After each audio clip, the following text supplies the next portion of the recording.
a martyr who died not only to vindicate our civil rights, the civil rights of African Americans and other people of color, but also the right to form a labor union. So thank you very much for being here.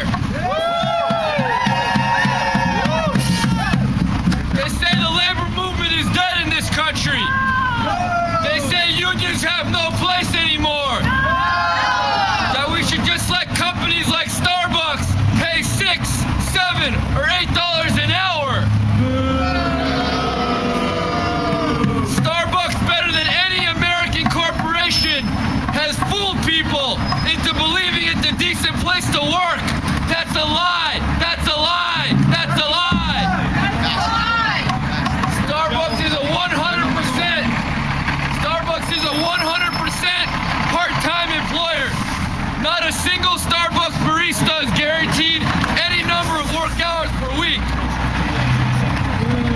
Why we're here today at this Starbucks location, the regional headquarters, is because Starbucks, in their mission statement, they claim to embrace diversity. They say they embrace diversity, but the reality is, for coffee farmers and for baristas of color, Starbucks discriminates and does not respect people of color. And a perfect example of that, Starbucks pays a holiday premium, a time-and-a-half holiday premium for several federal holidays, but it refuses to do so for Dr. King's Day. It refuses to do so. So the IWW, we came out with the very modest demand: pay the same holiday premium on Dr. King's Day that you pay for several other holidays. What did Starbucks say? Starbucks said we're in accordance with the general industry standards in the food service industry.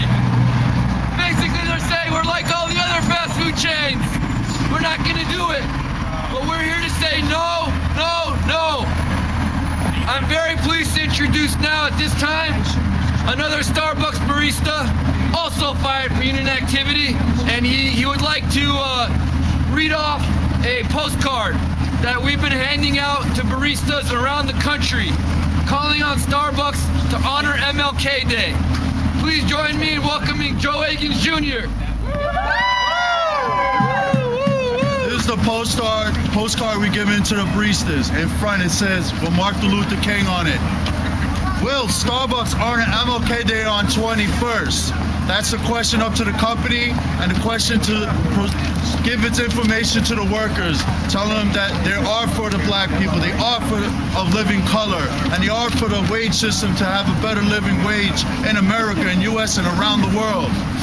But behind the postcard, let's all remember that the greatest hero in America, which is Dr. Martin Luther King Jr., he was assassinated on April 4th, 1968 in Memphis, Tennessee, while supporting over 1,100 striking workers in their fight for safety on the job, better health care, higher wages, and union recognition.